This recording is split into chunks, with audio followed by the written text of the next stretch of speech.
Yo, what is going on, everyone? Welcome back to another episode of the Double Feature Podcast. Today, we got a handful of topics to talk about that I'm sure you guys are all interested in. But before we do, please do us a favor, as always. Like this video, subscribe, click the bell. All of it's free, helps us out a ton. And you get to be here every single week for when we drop these episodes. And today we're covering, like I said, a multitude of topics. But we're going to start off with, obviously, the one that's been leading these, episodes, which is Peacemaker. That's pretty much the main topic, unless, I don't know, we get some type of Avengers trailer or something like. That's pretty much the main topic of conversation each week. And we will be talking about the newest episode of Gen V as well, amongst another thing that I'm pretty sure you guys have seen be talked about, unless you're not interested. But as always, like I said, you guys can do anything to support us. You guys can also go check the links in the description. We got all those social medias down there and everything like that, so giving us a follow would also be great. But we're going to go ahead and go into the first topic, which is this last episode of Peacemaker episode 6 has released. And I mean, we're in the thick of it, just like we were saying in the last episode. And these last 3 seem like it's definitely going to be opening up some big cans. Particularly, I'm going to rip off the Band-Aid now, because if you have not seen episode 6 of Peacemaker, why are you watching this? This is like a week late almost. It is revealed, like we suspected, that this other universe is moving wild. Crazier than I thought. I thought it was just people of color didn't exist on this universe. No, they're holding them somewhere. It's insane. But the episode starts out, I'm pretty sure, with the crew going to Vigilante's house. It's the first time we've ever really been to his like personal life, and his mom is like the most precious thing in the world. And obviously, Vigilante, being a sociopath, does not know how to communicate. In the midst of all this, we find out that Vigilante has been spreading some lies to his mother about his relationships with the team and the group and all this very vigilante activities. But they're going down in his basement, and he has like a Narcos El Chapo level like basement, ton of cocaine, with ton of money, bunch of drugs and money. And this is where they're going to, specifically Adebayo is going to access this alternate dimension so they can go get Peacemaker. So things are like going, like they're going to get him. They're blowing cocaine everywhere, but they're all after them. And that's how the last episode ended, with a really emotional beat that they're going after him. And this time they're really doing it. And they open up the portal. I'm still wondering where Judo Master is, because Judo Master was not in this episode, but at the end of episode 5, he went through that portal behind Chris. So I wonder what's going on with him. But they go through the portal. They see the house. They see all the trophies and memorabilia and all this. And that's when we find out that Chris and Harcourt are kind of doing their own thing. They're gone. The other universe of Harcourt. And our Harcourt goes with Chris's brother to Argus. And during all this, Economos and Adebayo are chilling in the crib, trying to find out where exactly he is, what exactly they're doing, and how this universe operates. They see his dad. They see all these things.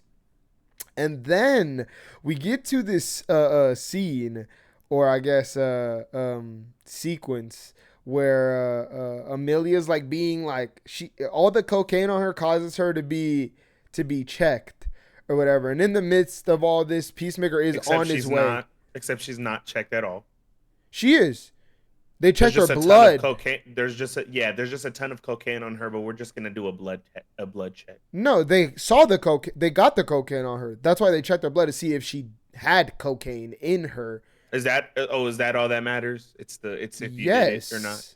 Oh, okay. It's not the fact that there's like a bunch of cocaine just on you. No, if you were riding a motorcycle or a bike past a street and you got cocaine sprayed on you, you wouldn't be like, that's not a crime. You wouldn't be detained for questioning? Yes, but they would test you.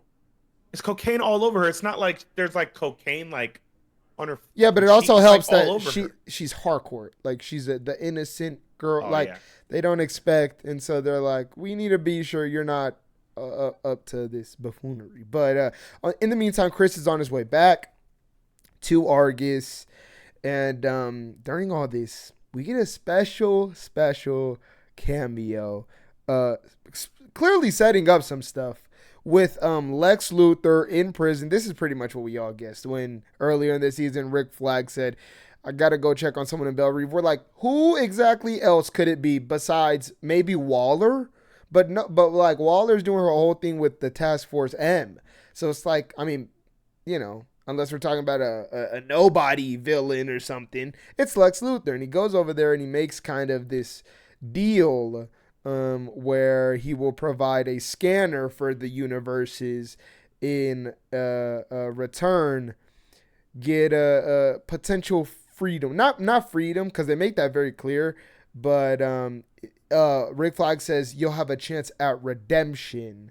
It's very stupid dialogue, honestly. It's very like dumb dialogue that's like, hey, we're not gonna say that we're giving you freedom, but like we're gonna like kind of allude to it, and it's very like goofy. It's almost because like, I think they're like alluding what do you mean on your steps to freedom? Just say then like we'll give no, you they your said freedom. redemption. Like, he asked or if he was going to get freedom, and Rick Flag said no. Redemption, whatever that means, right? What is the redemption, by the way? I think he's saying on his way to redemption, like he'll be in the good graces of certain government that can help him, and will be in good hands. But do you understand what the word redemption means? Like, what is being redeemed? We'll see. We'll see. I'm curious what exactly this leads to. Because it's not like Lex Luthor has something against Peacemaker. No, he makes that very clear. Like there's no... He makes that very clear that he does not care about anyone who is not metahuman. He calls him goofy, and yeah, that's how he sees it. But they make this deal where he's going to provide a way for Argus to actually see where these portals are and where these a scanner for where these alternate dimension access portals are. And after that, we get to this scene between Peacemaker and Hardcore, where Peacemaker's finally arrived to take Hardcore. And, this is a really heartfelt scene where Hardcore's spilling basically, like, finally, her feelings on Peacemaker, but how she genuinely cares about him, as we all thought. Now, I'm still curious whether or not this does end up being a thing. I don't think it will. I just find it odd that, like, in the 11th Street Kids, there's just one, like, romantic grouping or pairing. I highly doubt it. I find it odd that you would spend an entire scene having Hardcore basically be like, hey, fuck that. I would never do that. I would never do that. I would never do that. Just to end the season off with her doing it. I think it would be very lazy and convenient writing. I wouldn't be surprised if it happened this season, though. And then we get a scene where Vigilante is going to like check for if he's been very interested in an alternate universe version of himself. This scene was hilarious. Immediately goes to his house. He goes to his address. He finds his parents there. Now in this universe, it seems like his dad's not gay, because you see his mom. Is that something that was said earlier that? Like, yeah, that his dad is gay or something? Yeah, that was in the first season, and it was brought up again in the second season. That's probably why I don't remember it. Yeah, so his parents are there. He goes down to the basement, and we see an actual vigilante. Now, for a second, I thought, like, this was going to be some, like, completely different person. No, it's him. He turns around all serious, and I'm like, oh, my God, this is the vigilante who's serious. And then he does what would have been cool? What would have been cool is if, like, that other universe vigilante had, like, a more comic accurate suit. It's very the suit itself is very comic accurate. No. I mean, like, something like not the same exact suit. Oh, yeah. I get, yeah. Like, I think that would have been kind of... Yeah, I fully expected this vigilante to be, like, the serious comic accurate. Yeah, like, literally... to be different, because literally the whole shtick about this whole multiverse, or... is that everyone's kind of, like, almost the opposite. Everything is kind of, like, flipped on its head, yeah. Yeah, and which is that's what funny. makes this Even though hilarious. there is something is he turns around serious, and Freddie Stroma delivers this line. He's like, "Are you fucking kidding me?" And it's hilarious. And they start like they're basically the same person. You're like, "Oh my god, this is literally like I get it. Like this is a great joke." They're the same until you realize that he actually hates Peacemaker, and that's where they differ. Our vigilante clearly lover Peacemaker wants to be his best friend. But hold on, is that where they differ? Because if Peacemaker was like Peacemaker's dad and was just a fucking hard-nosed racist that was eradicating any person of color in the mainline universe, would Vigilante be friends with him still? Huh? No.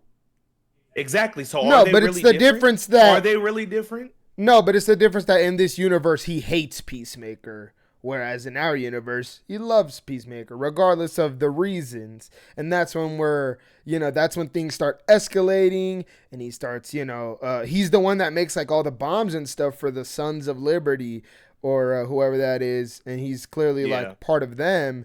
And then in the midst of all this, Adebayo goes for a walk, right? And this is, I'm pretty sure like... Because why not? Yeah, she's like, Adebayo's she's that type of character, and Economos after all this is like,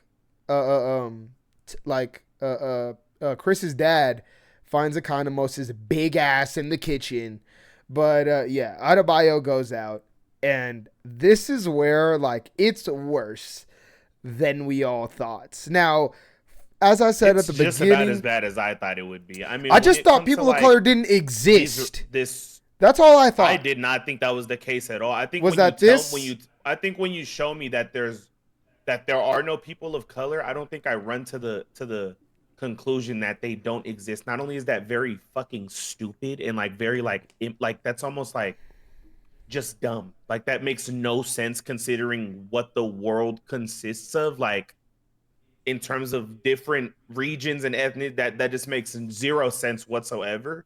Unless there was like a mass genocide in the fucking 1700s, right? But it's exactly what I thought it was. It's like the eradication of it, and I wouldn't be surprised if it was like a town thing and not like a country thing. Like I wouldn't be surprised if it was like this one area where Peacemaker resides. You know what? Like yeah, that I could. Yeah, is like that, and then they call it something like there's a billboard and they call it like Peaceland or some shit. Like I wouldn't be surprised if it was something like that too. But I mean, it's about what I expect. I expected very shock factor shit like this, like people running after. Like I'm sorry if you would have told me earlier in the season you're gonna get a bunch of mass racists chasing after Adebayo to kill her or capture her or whatever, I wouldn't be surprised. I would be like, this stuff that happened in the first season. Yeah, exactly. But Adebayo's walking, and Chris's brother stops. Well, first she's walking, like all the neighbors are like looking at her like crazy, and I'm like, oh, here we go. Like here we go. And then Chris's brother's driving the truck, stops it, gets out while everyone's like panicking, and he says, "One got out, a black." And I was like, what do you mean one got out? What do you mean by that? Like, where are these people? That's absolutely insane. And then we get this shot of Adebayo. I like how he starts chasing after her. Even though he's in a truck, he's in. Well, I guess he needs to capture her. But yeah. We get this shot of Adebayo running over a hill. This is like the goofy, like physical, like framing that they do in this show, where she's running up over the hill, and then all the like racists. It's like a zombie apocalypse, like comes up over the hill. And that's pretty much where we end, is like, finding out that, yes, before all that, like, all the flags got, like, Nazi symbols. This is pretty much Earth X, where it seems like the Nazis won. They won the war. They control the planet. And now I'm curious, maybe we see other versions of heroes show up that are the Nazi version. I don't expect Superman, because James Gunn did say, like, Superman's not showing up in this shit. But I would not be surprised if we saw a Green Lantern that's a Nazi show up. If we saw a hot girl that showed that was I wouldn't be surprised. And yeah, so that's where we end off.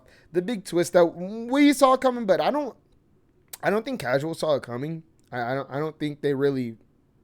You don't really see it coming unless you're really paying attention to the background, because really there's no hints outside of that. There's really nothing else. But yeah, that's where we end off. Adebayo on the run. Chris and Hardcore are, on their way, and it seems like we're gonna get this probably a showdown between Chris's family in this universe and the 11th Street kids, or whatever John Economos has going on with Chris's dad. He's like tied up and stuff and all that. So that's where the episode ends. We're going into episode 7 and 8, into the penultimate episode, really, with that. What did you think about episode 6 of Peacemaker? And what do you think? What's your thoughts on the next 2 episodes, on what they've got to do, on the intrigue, anything like that? Go ahead and give your quick thoughts. Okay. So I definitely think that this was like one of the stronger episodes of the season. Not quite as good as episodes 1, or I think it was the episode 3 that I liked too. I think. I'm trying to remember. Are you talking about the one where he actually went to the other universe? Yeah. I think that was 3. Yeah, you're talking about. 3? Okay. Yeah. Okay. I think that was 3. Yeah, but still one of the better episodes. But yeah, again, a lot of this stuff just going through the motions. The story's still moving slow. It's getting places now. We're starting to reveal some things, but again, it seems like every episode, right when we reveal something, we cut it off and kind of. That's kind of how it was in the last season. It was always like that.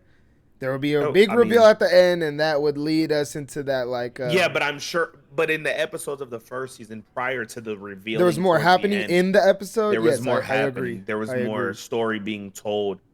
Yeah, I mean, it's an I mean, I like the little conversation Harcourt has with Peacemaker, but at the same time, what is she saying that we didn't know already? Everything that she's saying in that conversation, we kind of knew after the first season. It's less about Peacemaker. I would argue Peacemaker even knew after the first season. He's just feeling butthurt because she doesn't like him. It's giving me very shades of Star-Lord, Gamora in Guardians of the Galaxy 3. It's much less. It's very like. It's much. This is shades of a lot of characters. But it's less of the words that she's saying and more of her finally having the ability to say them. She's such a closed off individual because she's very I don't want to say hardcore, but she's a very aggressive person who wears her, her heart on, or she has a chip on her shoulder and doesn't really wear her heart on her sleeve like that. And so this is her finally opening up. She's been very closed off on Chris. That's been very clear, even though it's also been very clear that she cares about Chris. Maybe not in that way, but she cares about him. And this is the moment where you really see Harcourt feel, and you really get to see her break down.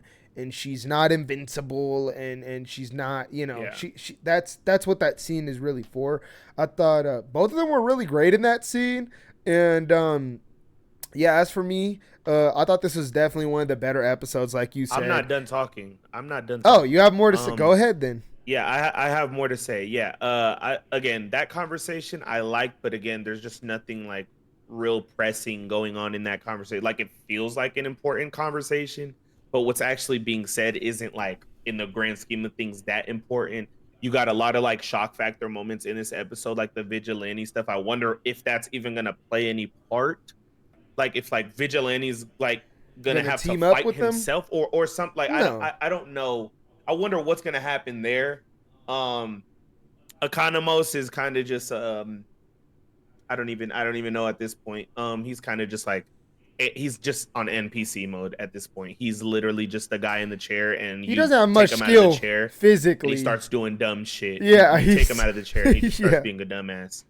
Adebayo, I mean, I have nothing to say about her character this season. It's been pretty trash. It's been pretty lackluster. She really feels like an NPC who's just aimlessly walking around, driving, and like just doing things. She's like the plot element that the story needs to move some things forward every now and then. But yeah, overall, like, for an episode, it's pretty. It's the better of the middling episodes. But again, it's not doing anything much for me. Like, I aside from certain shock factor moments, I just need the storytelling to come to fruition and come through a lot better. Especially given the fact that we're 2 episodes away, I really, really am intrigued at how this show is going to end and if the finale is even going to be fucking good at this point. Like, I'm really intrigued at like how you wrap this up in 2 episodes, because it feels like where we're at should have been the midpoint of the season. That's just how it feels for me. Like I feel like the depends stuff on how much with the goofy left Rick in this Flag show there Jr. is, though. stuff and some of the Judo Master and Eagly stuff. Like I feel like some of that are like the distractions that kind of have been making the season feel a bit slower for me. But I feel like where we're at is where we should have been like 2 episodes ago. So I'm really interested as to how this as how these next 2 episodes and was this episode shorter? It's like the same. It's like the same length as all the others. Was it was like 30, 35, 30. Oh, okay. Then was it the first couple of episodes that were like longer? No. They've all been around. I'm pretty sure the first couple episodes were longer, but not significantly or anything. Some about this past episode just felt really, really short. Like it felt like some of the storytelling elements were like being introduced and then immediately like glanced over. But yeah, there's some interesting stuff that could happen next episode. You got that whole moment of like the Argus facility seeing Harcourt walk in again, and it's like, what's gonna happen there? Like, there obviously something is up, and they're probably like, they're gonna come to find out there's 2 Harcourts in this facility at some point. And then ultimately, I mean, they did. I wonder at the end. That's what happened. They both walk out. What is that? Yeah, but like, what is that? I want to see what that does. Oh, yeah. And then obviously the Peacemaker stuff. His brother basically finding out in a way that Peacemaker killed the real Peacemaker in that universe. I wonder what that's gonna do. If he even looks at this guy, that's like, there's a lot of things. There's a lot of character dynamics that can be, kind of not fleshed out, but just like change. Throughout the season, you've been getting these warm moments between Peacemaker and his family whenever he hops into this different universe and whatnot. I wonder how all of that stuff is gonna change. The Earth X stuff, if there's gonna be anything more I'm really wondering how he's gonna finish this up in the next 2 episodes, because from here where I'm at in the distance, I'm not one to call shots, bro. But I would not be surprised if this doesn't end with the satisfying ending. I wouldn't even be surprised if it ends open, like on a cliffhanger, as if like for season 3. I mean, would not be surprised by that. Yeah, I mean, because it just feels like where we're at in the story to only have 2 episodes left is like not enough.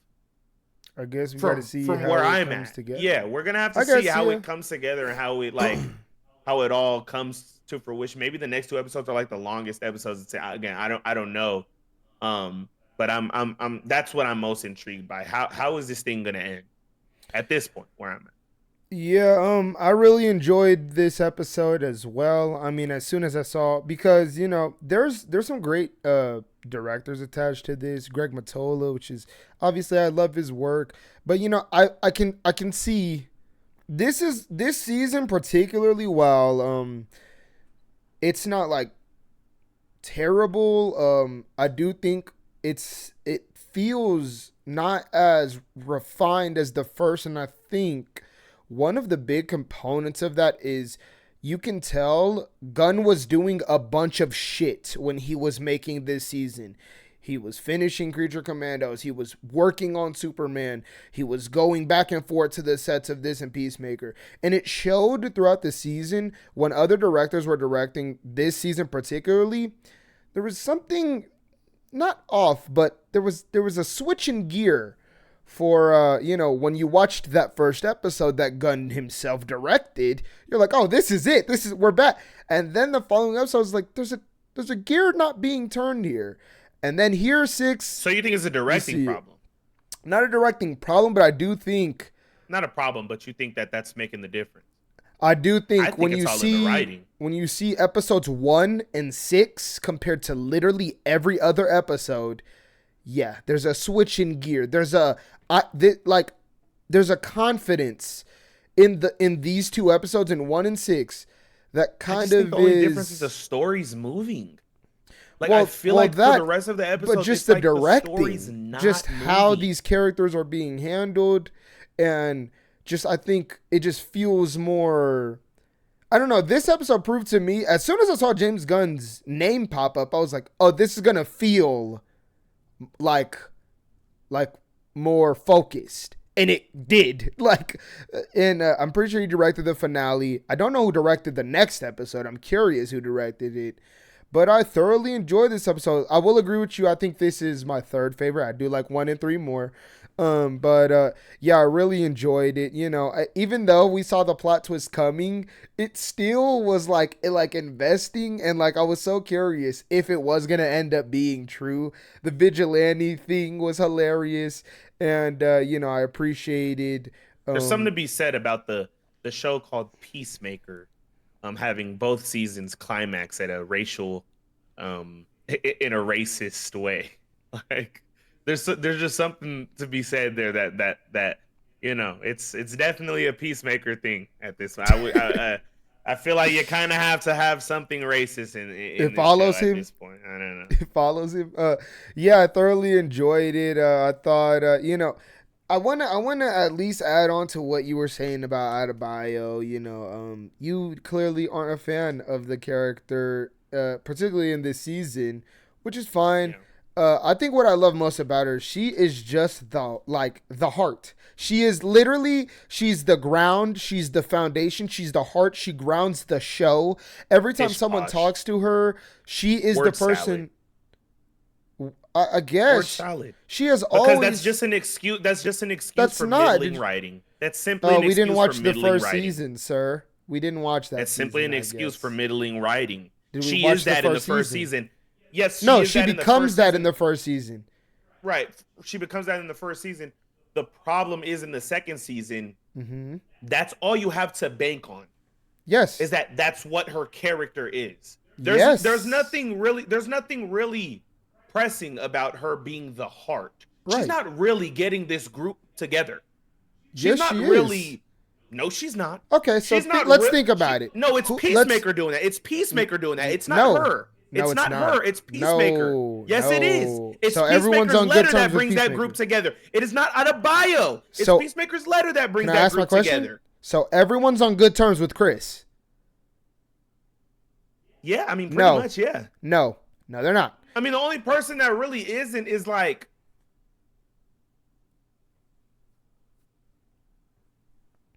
Hardcore in a way. Hardcore is not on good terms with Chris. She's not.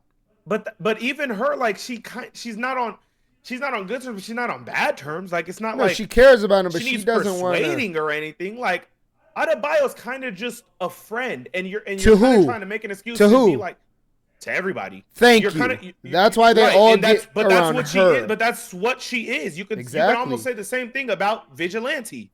You could literally almost say the same thing about Vigilante. No. Yes, you could. Economos clearly does These are literally his only friends. Economos is quite irritating. But again, it's like an excuse for like middling writing. Like I get that's what her role is to be like the friend. But when that's all you have to bank on, I feel like at some point it begins to excuse middling writing. And it begins to just be like, oh, okay, well, she's hard. And it's I don't know. Like to me, I feel like she obviously had more to do in the first season, and she was treated like much more of an important character in the first season. Whereas here, it's just like, oh yeah, she's the friend. Yeah, and that's it.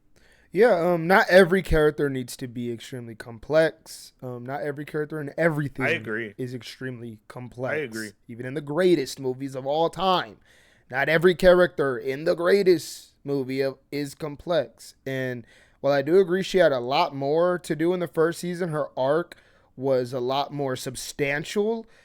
Here, that's not her job. Her job is, now that she is kind of blossomed after the first season, she has a position in the 11th Street Kids, And that's what she's there for. She is there to bring this group together. Everyone likes her. She grounds everything. Everyone understands her. She gives people perspective and is always there for Chris. She's the first person Chris always calls up, because obviously at the end of the first season, that's his best friend. That's his BFF. And I appreciate her for that. I'm not going to sit here and preach the gospel like she's like an insanely depthy character. You don't think this season could benefit greatly by just having 𝙁𝙁𝙁𝙁 have more conversations with 𝙎𝙗𝙁?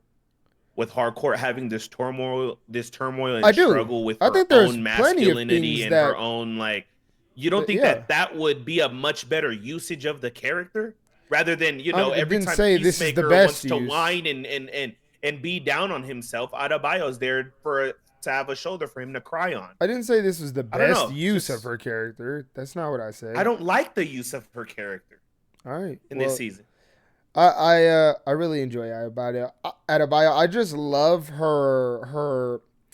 There's a pureness to her. There's an optimism to her, and she always says the right things, like when you need it. Like I remember, like in episode, was it episode 5 when they went to it was episode 5. When she's talking to Chris before making the new portal at that log cabin, and she's like, what if it's a universe that's messing with your brain and you're not really in the... It's just like, she opens a perspective that I could never see. She's literally the only decent person in the 11th Street Kids. I'm sorry. The entirety of the 11th Street Kids is made up of... Economos it's made up of hardcore. Economos is a good man. Economos is a good guy. Economos literally comes up with the stupidest, most zany, most fucking dumb jokes I've ever fucking heard. Oh, Vigilante is literally unfunny. Right. Vigilante is literally a psychopath. Hardcore is like too masculine for her own fucking being. And Peacemaker is, I mean, he's clearly still trying to figure himself out. Peacemaker is a mess. 𝙁𝙁𝙁𝙁 is literally just the only like decent person who's like normal. So it makes her come across like this like very down to earth human being, when really she's just like normal. Yeah, like a normal person. She grounds everything is so heightened, and she's so not. That she grounds the show. I really appreciate her. But yeah, I really like this episode. I am, just like you, very curious how this wraps up exactly. You know, 2 episodes. Yeah. 2. We got the penultimate episode this week, and then we're on to the finale. And obviously, I'm no stranger to Gunn, you know, sticking the landing for everything he's ever made. I think if there's one thing you can pretty much confidently say, it's that, like, whatever you go into with a Gunn project, he knows kind of how to end it. But here I'm really curious where, like, I don't even know where this ends, where this goes. Even with the whole like Argus situation with Luther helping. That's what I'm saying. Does 𝙎𝙗𝙁's whole side plot get resolved with her like getting a job and like actually having like a future for herself and not having to like struggle? Does she does her side plot of her struggling with her own masculinity fix itself, or like does something come to light to where, you know, that's not as big a problem? There's so many things. So many things that need to be resolved for the next 2 episodes. That's why I'm so I think the second part of that is clearly resolved. That was the point of that conversation, was like, you think that resolves her having trouble with her own masculinity? No, but I think it opened her up where she's not as closed and has to put on this persona. And you think that solves that though? So for a season, no, that has it's never solved. That has that being a point of the character. No, it's never solved. She's not gonna be 4 or 5 episodes like Earth X. Like that doesn't hardcore. Solve it. Come on now. No, she's not gonna be solved. She's not gonna be Earth X hardcore. No. She's still going to be hardcore that'll beat your ass. What does get solved? Is it that, or is it the job shit? Or like, that's what I'm saying. Yeah. What does get solved? Because I'm really interested. There's so much. We don't even know what happened to Judo Master.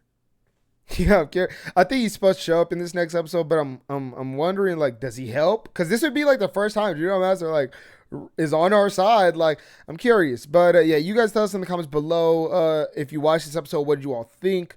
How do you think this will end? Anything related to Peacemaker, go ahead and leave your thoughts down below in the comments. We would love you guys to do that. And obviously like, subscribe, click the bell. All that helps us a ton. But like I just said, go ahead and leave your thoughts down in the comments below. And now we're moving on to the next topic, which is a new episode of Gen V Season 2 has released. Obviously, we covered the premiere, which was the first 3 episodes they dropped. This time, we're in the week-to-week kind of flow of things. And in this episode, we get kind of a setup from the end of the last episode, which was Jordan pretty much telling people the truth, and now she's on everyone's bad side, or they're on everyone's bad side. And what the dean has decided to do was, in order to make this a good thing, is make Jordan and Marie fight, and that way, they have Marie win, have a side to choose, and it's still beneficial for the school. And in the midst of all this, we find out, that, or not find out, but rather Kate comes on our side and is kind of helping us out with some things, and they kind of resolve kind of the conflict there between her and Jordan. And we find some interesting things about the dean in particular. And the dean also is trying to turn Marie into like a straight up like force. And I think we all kind of knew her potential, her ceiling is high as fuck from the first season. Like, we all knew that, like, if she can control blood, like in a split second, she can just blow anyone up and anything with blood circulating in it.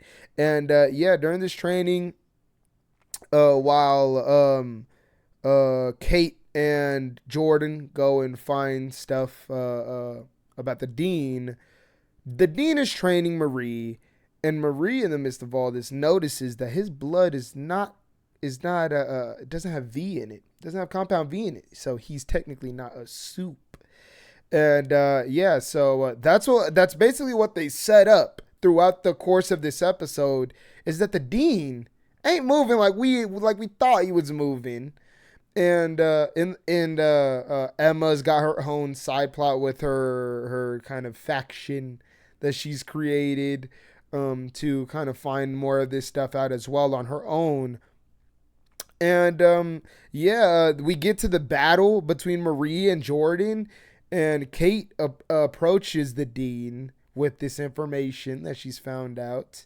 But it seems like that is not true. And the dean starts straight up Professor Xing shit, like controlling people way out in front of him, making them do things, and it's crazy. And I'm curious what exactly is happening. Is he like a natural born soup?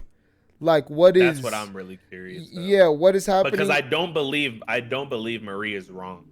I don't think he has V in him. Is wrong. I don't think he has locating. Yeah, that there is no compound V in him. Maybe he was Project Ardessa.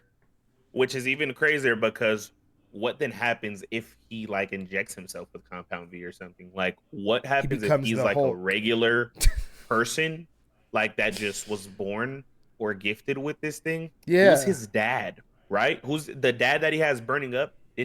Was his dad some kind of like crazy soup that just genetically helped genetically birth a soup with no compound V? And then that's not his dad. That wasn't his dad. I'm pretty sure that's what he said. That was like burning in his house, or it's like in his house, like that he's hiding in his house. Oh, I thought you were talking about the Project Ardessa stuff with No.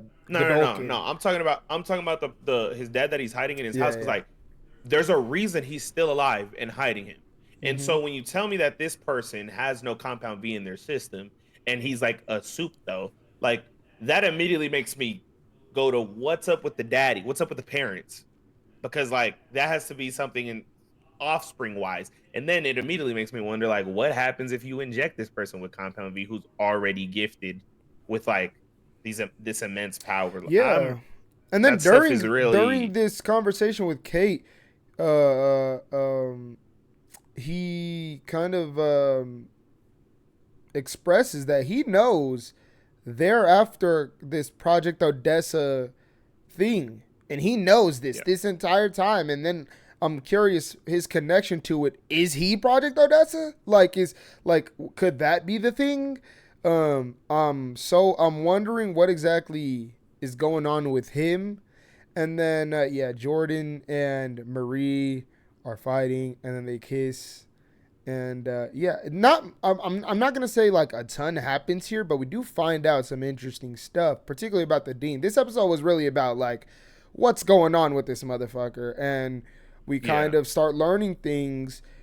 And let me just say, now we don't really know his powers. I'm just saying, just off of context clues and what we've seen him do, this motherfucker's moving like Professor X, like straight up, like almost bar for bar. But without the need to do this shit right here, or without the need of Cerebro. Like, well, Cerebro like just like, kind of enhances it. It allows him to connect to a bunch of people. Yeah. Which I wouldn't be surprised if there was some shit like Cerebro. Yeah, if they did their own parody Cerebro shit. Or if like he injects himself with Compound V and that like turns into like a Cerebro, like he like expands his powers. He turns to, like, into the leader. His degree, fucking brain just gets huge. Kind of shit. I really like the actor portraying the dean because he's very like it's very. I don't know which word to. He's got his quirks. He's got his quirks that make him stand out. There that make him seem like very, very evil, but at the same time that could just be his quirks. It could at the same time that could be his quirks. At the same time, it could be like a school thing where like he's trying to hide shit for the school. Like it could be so many things. Like there's this bit inside of the performance here that I'm like. It gives me the feeling of like he's not fully bad. Like, he's not fully a disgusting. Yeah, he definitely has. But at the same time, there are moments where it's like this motherfucker might be disgustingly bad. Like he might be the worst person. Like it's very weird the way. Yeah, he controls Jordan. I don't know what the actor's name is, but the way he's doing it. Yeah, he controls Jordan during this fight. Jordan, Marie which is like very dangerous. Marie damn near explodes Jordan. That's kind of what it felt like she was about to just pop once he not lost control, but kind of gave it back to Jordan. It felt like Marie's control got shifted and she just had to put her down. But yeah, that's pretty much everything that happens here. The main takeaways from this is that the dean is clearly something different than a Compound V injected person, and Kate is now on our side. And Emma's Emma's in her own thing, twist. Building up her team of oddballs. I kind of like it. Like I love that. I kind of like it too. It's kind of cool how they're utilizing Emma to kind of be this shepherd of like the opposing force. Like but I don't like the love interest they're trying. I don't. No thanks. Hey. Look, you're calling it a love interest. Would not be surprised if he just turns out to be a piece of shit, Sam, to either be a piece of shit or have Sam come in and have like a crazy battle between two strong motherfuckers or something. I wouldn't be surprised if that's what was going on. What I'm really intrigued by, is Kate and her powers. How they're like fucking not working and like being weird. Like they're messing up. Like she'll tell somebody to do something. It definitely opens for some convenience that could be hijinksy and fun. It opens for some convenience and some weird like stuff that could happen. Like I'm kind of intrigued by that, and if they like ever fix it or whatnot, because she even told the dean, like my powers are like way better than before. What is the dean gonna do about that? Yeah, is that gonna fuck with Kate's powers? I like the whole aspect of like trying to improve everybody's powers, because when you have that scene of Marie kind of trying to lift the bags and stuff like that, and then him being like, "Stop!" I love the moment where he's like, "Put your fucking hand down." That's like the Into the Spider-Verse. Like, no Kate. Yeah, it's like that moment. It's such a funny little line, but that stuff is really intriguing to me because it's like from the beginning I've always thought like Marie is insanely powerful, like being able to blood bend quite high. Can literally like makes her ceiling like one of the highest, and they even say in this episode, she's like, "What? You want me to be stronger than Homelander? Like, why would they want that? Like, what would they do about that?" Makes you wonder. It really makes you wonder where the boys in the Gen V, how they might interconnect and come to a close. But yeah, that stuff is really interesting. This episode is very like slow. It's very slow, very like almost like they built up really the fight like the whole episode pretty much. The entire episode It was kind of underwhelming. I wanted some Jordan switching throughout the fight, but really Jordan was just like straight up It just was very pushing her. one-sided. It was Yeah, very one-sided. Jordan was straight up just knocking her into the fucking arena. But yeah, I like the episode. We're on steady pacing here. It's good. We're not at the climaxing yet stage. We're not there, but it's moving. It's Gen V. It's doing what we like from this series. It's in its own pocket, like I said in the last podcast episode. And I appreciate that. I appreciate it's not trying to be something bigger than it is. It's just being Gen V. It's this returning cast of characters that we all liked from the first season and following this weird mystery that they have to uncover, just like the first season. But we're going about it in different ways. And I like some of these things. I like the Emma subplot stuff. I just like Emma. I'm going to be honest. I think she could do anything. And I'd kind of be game. I love the character that they've built out for Emma. This like very like, just like, I don't know. Like she's like dry. She's like dry and sarcastic, but at the same time, very like meaningful and like heartfelt. She's and very at the same sincere. time, she's like not a girl's girl, but she's not like super tomboyish either. Like it's a she's very interesting character. She's trying to she kind of just the actress really she just plays it really really well, and I like the power set too. I feel like her power set just like works perfectly for that character. Mm-hmm. Like it gives her a lot of inner struggle and like a lot of these moments where it's like I don't know, it just represents the character in a way, her powers. But yeah, I mean I anytime Emma is on screen, I just smile. Like it's like. It's such a good character. I kind of wonder if why am I forgetting his name? Andre's dad, if he comes back into the fold. Yeah, if Polarity comes back into the fold at any point during this season. I like the stuff that he was having with Emma too. Yeah, I really liked that pairing. But anything she does, I'm game. She's endlessly entertaining, and she's always like trying to find her place in wherever she's at. She's trying to fit in constantly. She's not like overwhelmingly popular, overwhelmingly powerful. So she's always trying to find her little niche in whatever's going on. Cause she's not quite as capable as a Marie, a Jordan, or a Kate when it comes to this investigation. So she has to find her own ways to do it. And I really appreciate that. Yeah, I really enjoyed it. I don't. Did you say this season's supposed to have like 8 episodes? I don't know.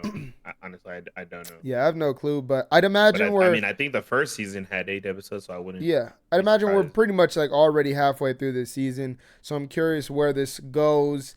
And yeah, I'm really liking it so far. I'd say it's quite not as shocking as that first season, but it's quite on par with it. It's on track with it. It's not There's as things step story down wise that are up. more that are a little bit more interesting and a little bit more I do like engaging than the first season. I feel like a lot of the first season was like the Gen V thing, the college life of superheroes that was carrying the show. A lot of that first season. I feel and like the virus is a big part of that first season. Yeah, because the virus and like the wood stuff, like that stuff. The wood stuff I wasn't really rocking with. Yeah. That I'm feeling. I would agree with you there. I don't think there's anything in this season quite as unsatisfyingly meandering as the Woods subplot. Like it was so like, what is it? And then it was like, oh, like in the last season. This season, I feel like there's not really any of that, unless Project Odessa ends up being like some incredibly underwhelming thing. I imagine it won't. The mysteriousness to the dean and his powers and what he wants to do with the school and the Odessa stuff is really like the intriguing stuff to me. Like it's just it's very mysterious. It's very underlying. It's the way that they're going about trying to unfold these plots isn't like lazy. It doesn't feel lazy at all. It doesn't feel like plots just being opened and like solved like very easily. It feels like kind of like the Woods was kind of doing, where it's like something the school is hiding something deep beneath the surface, but not as bare bones as that whole Woods subplot. Like there's actually something to chew on in terms of the whole mystery of the Odessa, like Marie meeting her aunt and seeing the pictures of him delivering her ever. Like there's stuff here that's like very intriguing in terms of the underlying mystery here. So I'm interested to see where it goes. Yeah, I really enjoyed this episode. You all tell us in the comments below. What did you think about this episode? Anything related to this, please give us your thoughts. We love discussing with you all. And if you made it this far, please like, subscribe, click the bell, all that. It helps us out a ton. And like I said before, give us your thoughts down in the comments below. But we're moving on to the third topic, which is we're going to review a little, I guess, what do you call this? A limited series? I don't. It was 4 episodes. And it's Marvel Zombies. Would it be a limited series? Well, I guess it depends. If they have a season 2, it wouldn't be. But if they didn't have a season 2, it would be a limited series. But yeah, it's like 4 episodes. It's like 4 30-minute of basically a 2-hour movie.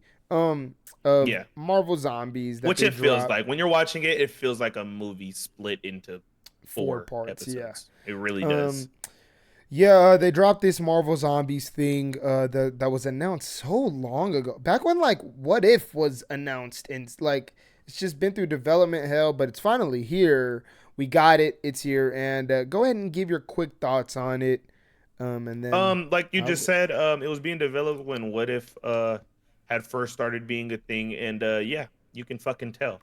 I think that the trailer for this thing and the marketing for this thing was vastly different from what came out. Yes. And I think what ends up coming out is something in that previous Disney era where they were just throwing shit at the wall, taking all of the young female characters and trying to, make the audience love them without actually doing something to make the audience fucking love them first. Well, I think everyone loves Miss Marvel. I think everyone. Yeah, and which is why she works greatly for me here in this miniseries. I love Miss Marvel. Again, there's multiple times throughout these episodes. Fuck it, I'm gonna just call it a movie because it's clearly a movie split into 4 parts. I'm sorry, you can just tell so easily. Yeah. You can tell that in this movie. I haven't seen Miss Marvel. But there were just moments throughout where Miss Marvel was like getting some shine. And her powers. She was. Hey, they were letting her cook. They were really being put to good usage, and it didn't seem like something where it's like, okay, fucking really, Miss Marvel's doing this. Really, it didn't seem like something that was like ridiculous or kind of like, just for the sake of convenience. Her powers in general are pretty.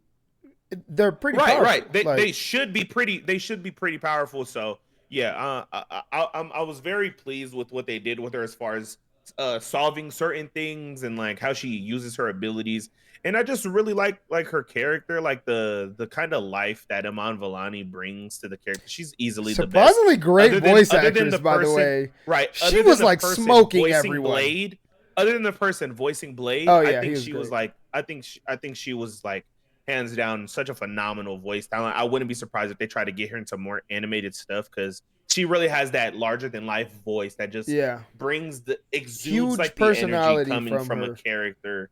Yeah, the kind of thing you need in animation. But yeah, overall, like the animation, like the story here, it wasn't anything. It was very What If feeling. But I actually like the way that they kind of mold together the plot. Like they kind of do the What If thing where it's like, a different version of this character and stuff like that, but without the What If approach of every episode almost making the series feel like an anthology. Like it all comes together and it all comes to like a that's what What If does, one coherent story. Okay. That's kind of why I get wasn't great.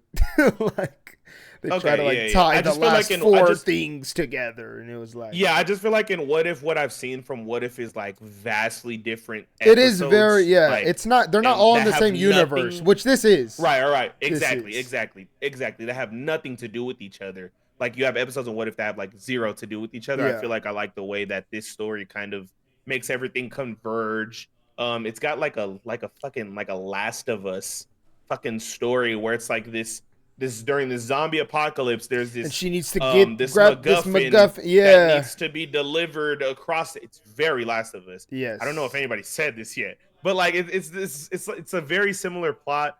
I was really surprised at how they just killed the fuck off out of Kate and they killed Ironheart. A bunch of people off out of Hawkeye and Ironheart. I was just surprised because those are basically like not kids, but like they're like young. Yeah. And I was just surprised by that, but I like how they use that going forward for the story and Miss Marvel's motivation to kind of get this thing across and get it delivered, even if nothing comes from it. It's about the journey, right? It's Mm-hmm. about the journey that you were on, not only with your friends that you lost, but just the like just that whole thing. I dug that, but yeah, again, it's pretty much what I had anticipated but didn't expect. The trailers gave off this very like hard vibe, like with like Dark, this dark rock serious. music and like serious stuff, and then I mean immediately you're met with like the regular like almost borderline cringe like MCU humor, and like you're met with like animation that's like okay, like middling for the most part with some cool shots here and there. There's definitely some dope action parts, especially in the last two episodes. The last two episodes have some dope ass action, and I think the story like moves a lot better in those last two. I think the humor is brought down to a minimum.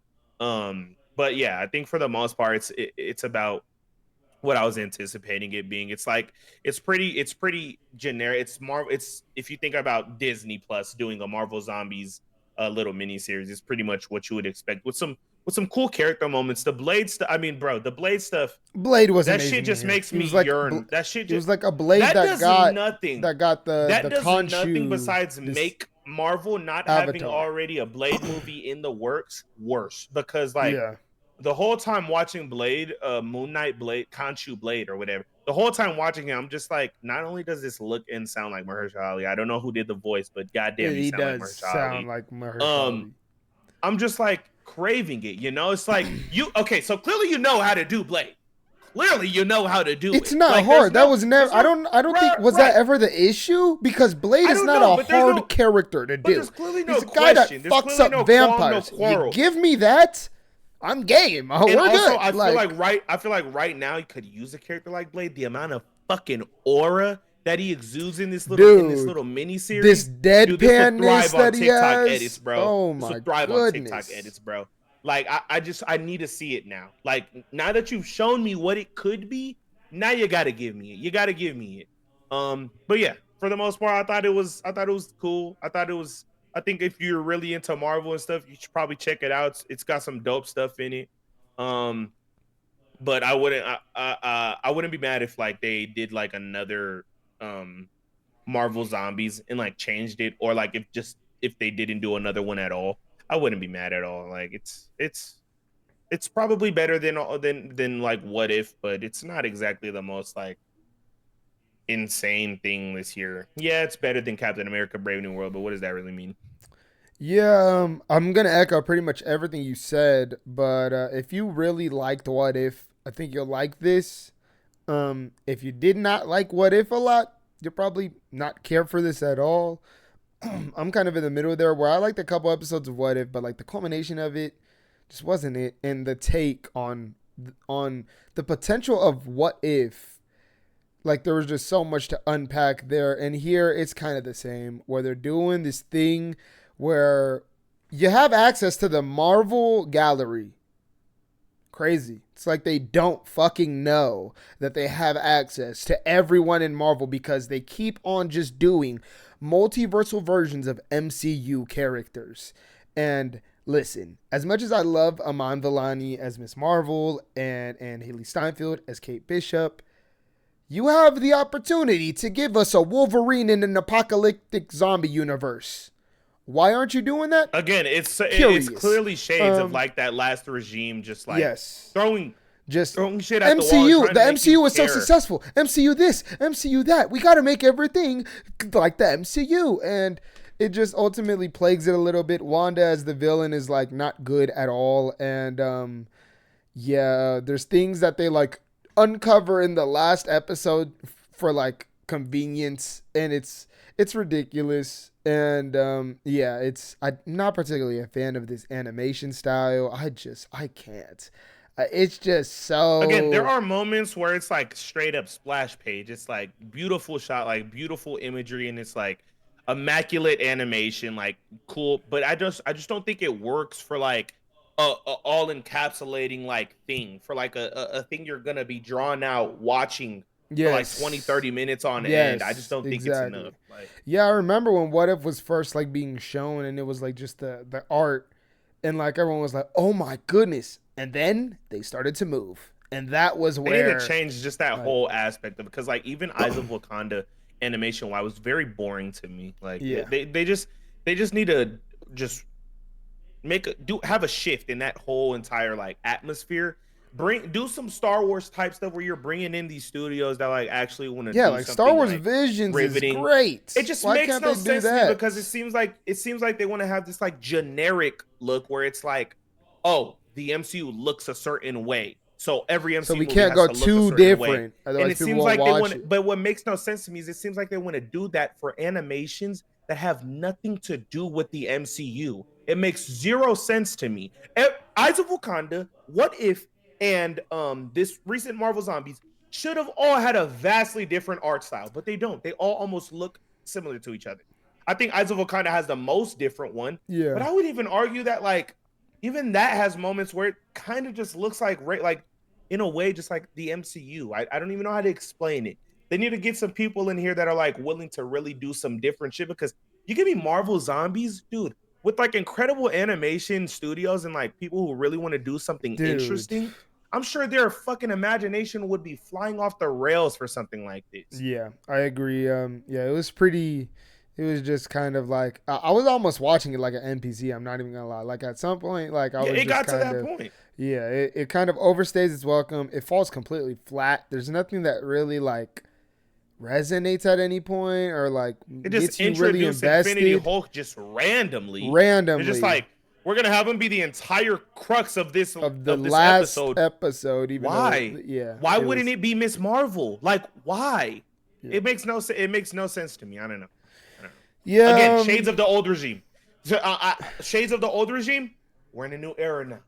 New era of Marvel. Let's hope that we don't get the same this kind of shit, because at the least, we can say, oh well, that was from the old regime. That's what we Yeah, can do at the it was least. kind of a So leftover, and it feels like it. yeah, Nothing like, nothing, not a massacre or anything, but just like, just middling, and it's just the there, same middling stuff, the same middling and stuff that got us to where we are now. That yeah, got and the MCU to where it's at. that type of stuff to me is like worse. That type of like I would much rather watch something horrible that I could Yeah. probably laugh at than be bored, or watch something that's just meandering. That is the worst feeling in the world, and I dislike it.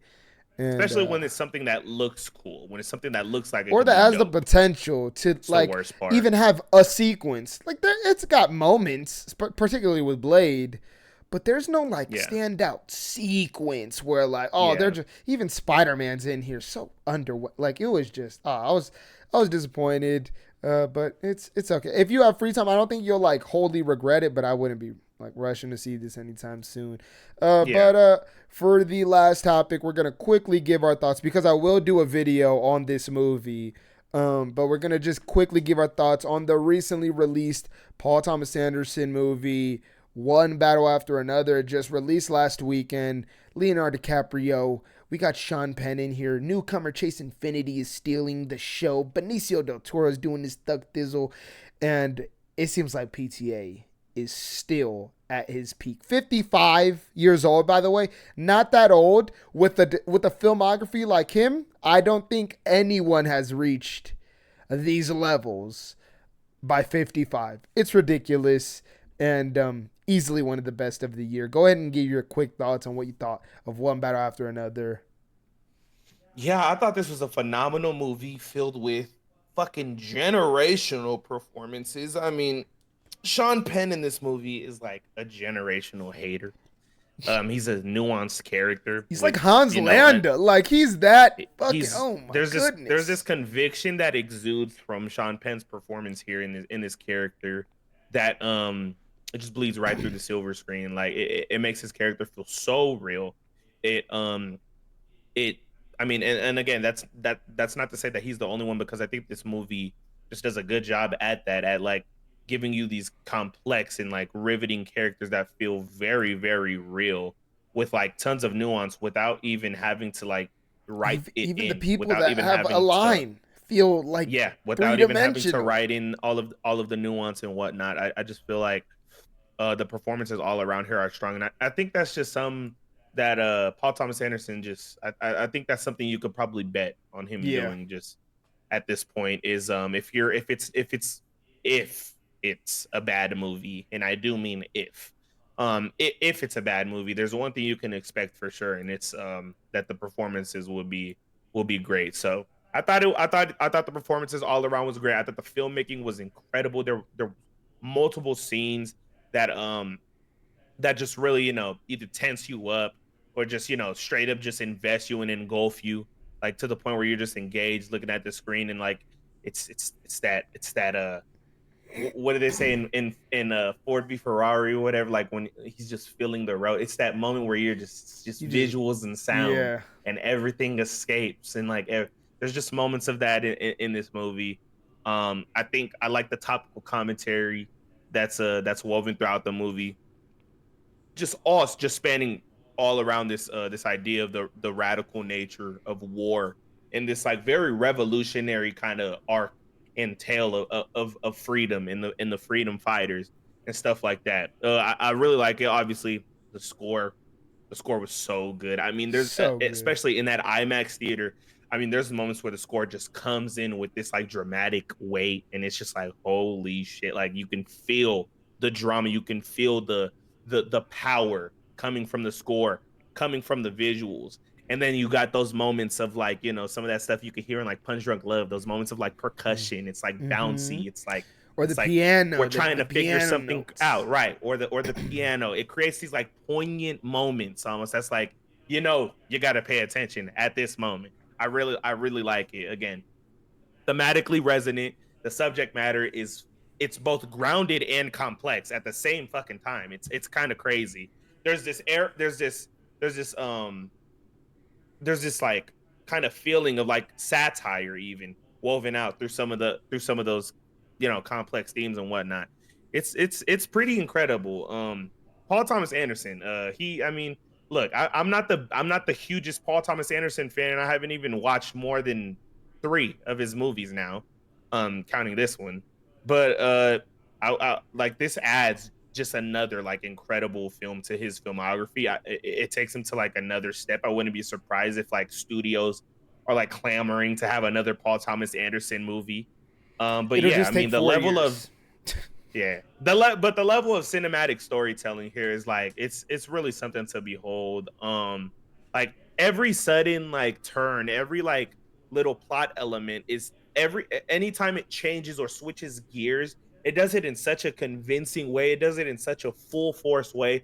It's never like playing around in the middle of those plot points. It's never like sitting down and like trying to kind of fill in the gaps with it. It really seems like a story like that is pacing. And again, for like a 2 hour and 40-50 minute movie, this thing moves at the pace, not light speed, but it never feels like it like has to take its time and slow down. Mm-hmm. It moves at this constant pace, and then at times picks up when it needs to. And yeah, again, just an incredible movie with intricate characters, an amazing cast, fucking incredible cast.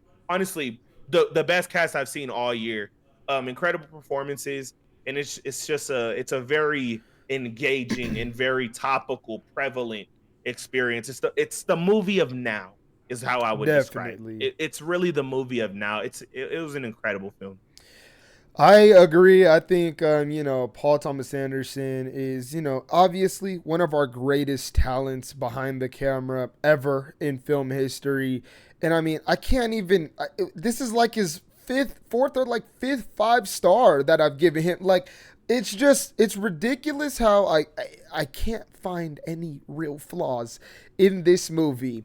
And, there's such small things in here that, you would never think for Paul Thomas Anderson of all people to tackle. If you're familiar with his work, most of his movies revolve around kind of just people talking, and the movement comes from the camera usually, where it's people talking, the camera moves, not the people. This is like the complete opposite, where the people are moving. Everyone is just we're going I places. mean, there's a whole sequence where literally a character is moving for like 20 minutes. Yeah, yeah, Literally.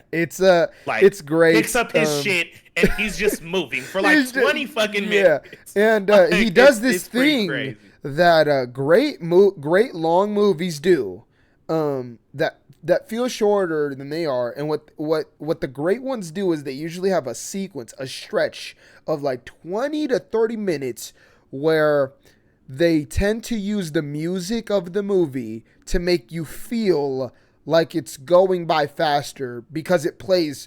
There's a point in here where you see it in the trailers where Leonardo DiCaprio's character Bob walks into the convenience store.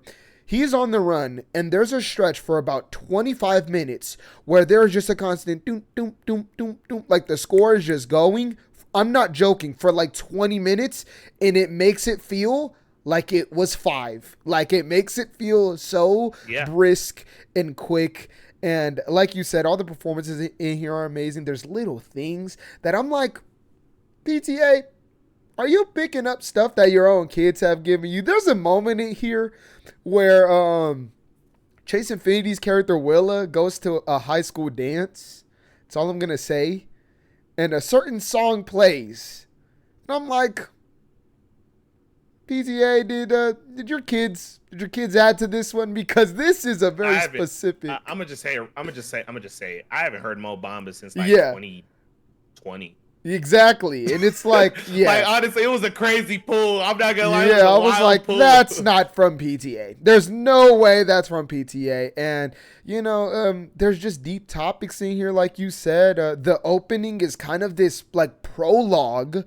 It's beautiful, and then the way it ends, and it really is. They gave PTA a bunch of money, and if there's anything, you can see it. We're throwing cars off of like cliffs. We're in a multitude of locations. We're building out tunnels on tunnels, and I mean everything just feels so unique and detailed. There's these like extra perspectives that you never could ever get. Like, we're seeing a riot in the streets, and we've seen that done before. But then PTA taps into like this. He does this dollhouse thing where he's like, yeah, we've done riots, but now you're gonna see Bob running with this skater crew on top of a building while the riot's happening in the back. And it's like a different window that you don't think about when you're like, maybe that is happening. Visuals. Yeah, it's like maybe that is happening when there's riots, but we don't know it. We're not looking up over the building. Exactly. And it's these like pockets of moments like this. And there's so many moments in here that's like all-timer, with Leonardo DiCaprio delivering all-timer lines with all-timer physical comedy. Leo's performance, it's almost like Leo is still trying to prove himself. It's fucking which is incredible. Crazy. It's crazy. It's amazing. He's done amazing work, and to say that this is like one of his best only speaks to how good he is in this movie. And so many people aren't talking about him, and I think that's because of the expectation. At this point, we all know he's gonna be great in everything he's in. Oh yeah. And so everyone's talking about Sean Penn and Chase Infinity, and rightfully so. They're phenomenal. But don't let that stop you from knowing or going into the fact that Leo is delivering an all-time performance, like one of his best, like still, like in this movie. It's just that the film is at such a high level that there's so many takeaways. I saw a tweet earlier that was like, who was your favorite performance? And I was like, it's hilarious that there's like 6 different answers here on every day, on any given day. On any given day, you can drop like 6 different answers. Even Benicio del Toro's character, I love him. Everyone has a purpose in here. Everything leads to it all leads to such depth, like conclusion, but it's not trying to resolve everything in this cookie cutter pixie way. But at the same time, while I wish that there was a real resolution, I can't even be mad at it, because that's the art of war. That's the art of like revolution. Exactly. These things are and you could see that they make that kind of a poignant thing with Chase Infinity's character. Yeah, it's very generational. It's generational. It goes on, like this shit never ends, bro. Like I again, this is like, these are hard-hitting kind of topics. Cinematic storytelling that like you would see, that like you would hear people talk about in like the 80s or 90s. Like, it's like just cinema, man. It's like, the kind of movie that you watch and it kind of makes you go, This is what movies are kind of for. Like, this is why I kind of like movies. How invested you are. Like, there's such tense moments. There's moments where nothing's happening. And, like, I'm, like, kind of gripping my chair. Like, what's about to happen? And then there's moments where it's, like, hilarious. Literally, there's a car chase in here. I'm sure you've heard it. You've heard about it to death. That is it towards the end. That's so tense, and it still ends up being emotional. Like, somehow it starts off as this gripping thing and ends like so emotional. And none of these characters are put into situations that they would never be put into, or that they're not ready for convenience or anything. Every character here has a purpose, and every situation that they're given seems plausible, and it leads to such like rich thematic storytelling. And you see PTA there as a 55-year-old father of biracial children, and you can see all those that passion, that personal thing. He doesn't make this movie. I don't think he makes this movie without that experience. You know, without that, so many things. It's things like these that like, there's certain things that a director has to go through to make a certain movie. And I think once a director, I think like the passion becomes red at some point. Like, I think I don't think PTA could have even thought about making this movie, like 20 years ago. But I think probably like not. Since then, like I think like he's like, this is a big movie, dude. Not only is this dealing with some complex themes, this is a big movie, man. It's big in scale and scope and story done. Like, and for sure, 1,000%. Like Magnolia is big, but it's not like big. It's just a big story. Like, it's not like a big movie. This is like big cinema here. Like, this is kind of how I felt when I first watched There Will Be Blood in college, and I found out that movie was $25 million, and I was like, what? Like, don't get me wrong, it doesn't look like some $200 million spectacle, but it's like, we're spanning multiple years, and here he's given $150 million, and it's all on the screen with some phenomenal performances. Like I said, I just love the hopefulness that it ends on. American Girl Needle Drop starts, and she's like, there's something going on in Oakland. He's like, stay safe. She's like, I won't. She knows the deal. And I just, like, I fucking love it. Like, it's just the type of shit that I love. And this is what movies are for. And I was just so sucked into the movie. It's such, like, it's storytelling that's super investing. Like, at no point is there a dull movie in here. But it's like spanning, like it's sprawling. Like, we're doing things that are hilarious. We're having chases, but it never distracts from like the story being told. There's characters in here that get a minute of screen time where you still laugh. Bluto is my goat, man. Like, Bluto is my man. It's just amazing. If you have not watched it, go and do yourselves a favor. Go watch it. It's amazing. Yeah. Can't talk about it enough. Personally, my favorite movie of the year. It's like gonna be hard. It's in my top 3. I mean, I wouldn't be surprised if this thing come Oscar season like is in the double digits. We're gonna wake up and it's gonna have over 10. I could see it easily, even down to like things that you would never think. Like, the costume designing here is fucking phenomenal. Like, you wouldn't even think of like but like then you understand what's going on, and it's like. It's just from top to bottom, just great work. It's funny because, PTA's last movie, obviously Licorice Pizza, I really enjoyed, but there was a I don't want to call it a step down, but it was from Phantom Thread. Like, Phantom Thread is phenomenal, and then Licorice Pizza is kind of this, romance comedy. With it's very brisk. It's like, he might be just doing stuff that he wants to do, and then boom, he comes with one bat after another, super topical, super important, huge, phenomenal performances, and it's another masterpiece. Like, it's another 5-star banger from PTA, and I mean, it's just crazy at the level that he's working. All this by 55, which is like 30 years old, by the way. No, that's like 25 in director in like NBA years, by the way. Like, 55 is like that's crazy. I can go on and on. I'll make a video on it, like I said earlier. But yeah, I thoroughly enjoyed it. I gave it 5 stars. I don't know what you gave it. I gave it 4.5. But yeah, I absolutely loved it. And I think you guys will as well. Unless you're like one of those people, you'll know very quickly watching that movie. if you are put off by this movie, and yeah, for that I don't want you over on this channel anyways. But yeah, this was amazing, and thoroughly enjoyed it. If you did see it, go ahead and leave your thoughts down in the comments below. What you all think about the movie? And yeah, if you made it this far, like, subscribe, click that bell. As always, like I just said though, be sure to give us your thoughts down there below. And that was this episode of the Double Feature Podcast. We covered Peacemaker, we covered Gen V, we covered Marvel Zombies, we covered one bad after another.